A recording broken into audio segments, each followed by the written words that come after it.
So what is your talk going to be about then? Well, I'll be talking to the lawyers in the city attorney's office about the legal issues that surrounded the assassination. And those issues started when Dan White announced he was going to resign. And after several days, his supporters convinced him that that was not a very wise decision. So he tried to recant his resignation. And so the mayor asked us for advice on whether in fact he had resigned. We gave advice that he had resigned.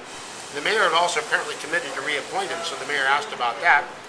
And we said that the charter gave the authority to the mayor to appoint a successor, and that Dan White was qualified legally, and it was up to the mayor to decide whether Dan White was suitable for the job. So at some point after that, the mayor started to have a change of heart about whether he would reappoint Dan White. And Barbara Taylor, a City Hall reporter, got wind of this and mentioned it to Dan White that the mayor might not reappoint him. So Dan White hired an attorney, and on the Friday before the assassination, Dan White notified us, or his attorneys notified us, they were going to court to try to get a restraining order that would stop the mayor from appointing a successor while Dan White had a chance to make his case in court that indeed he had not resigned. So we spent 2 hours in the judge's chambers on that Friday afternoon, the city attorney and I and one of my colleagues, along with Dan White and his attorney, in which Dan White's attorney tried to convince the court to issue a restraining order.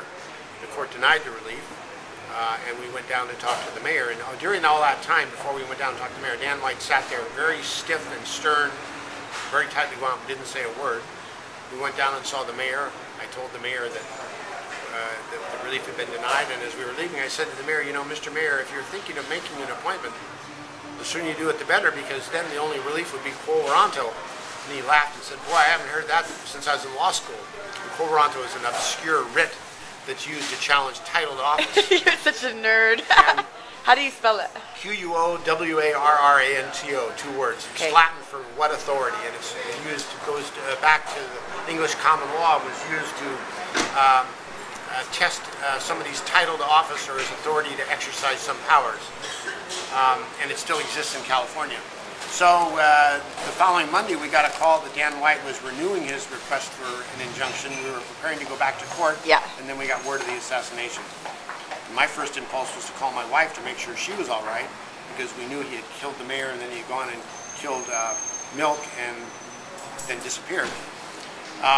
And then after... Why? And since you were in the office, you were worried that he was going to go after you? Since I had been in court against him. Yeah.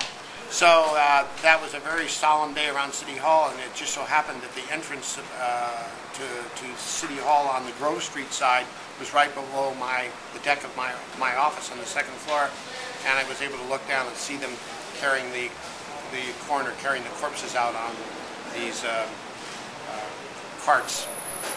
And then the next issue that arose involved legal issues surrounding succession, and we had to write an opinion on how the mayor would be selected. And one of the main legal issues was that the Board of Supervisors has 11 members, and the charter says they always have to act by a majority of the full board, that is 6 votes. But now we had a situation where Milk was dead, White had resigned and was in jail, and Dianne Feinstein was the candidate that the board was going to vote on to be the new mayor, and couldn't vote on her own candidacy, so there were only 8 people qualified to vote. So the question was whether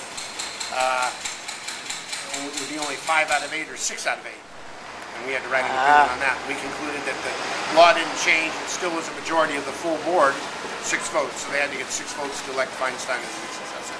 And she was elected? Yes, and she finished out George Mascone's term and then served 2 more terms. Very interesting. Is that what you're going to talk about? Yeah. Can I come? No, it's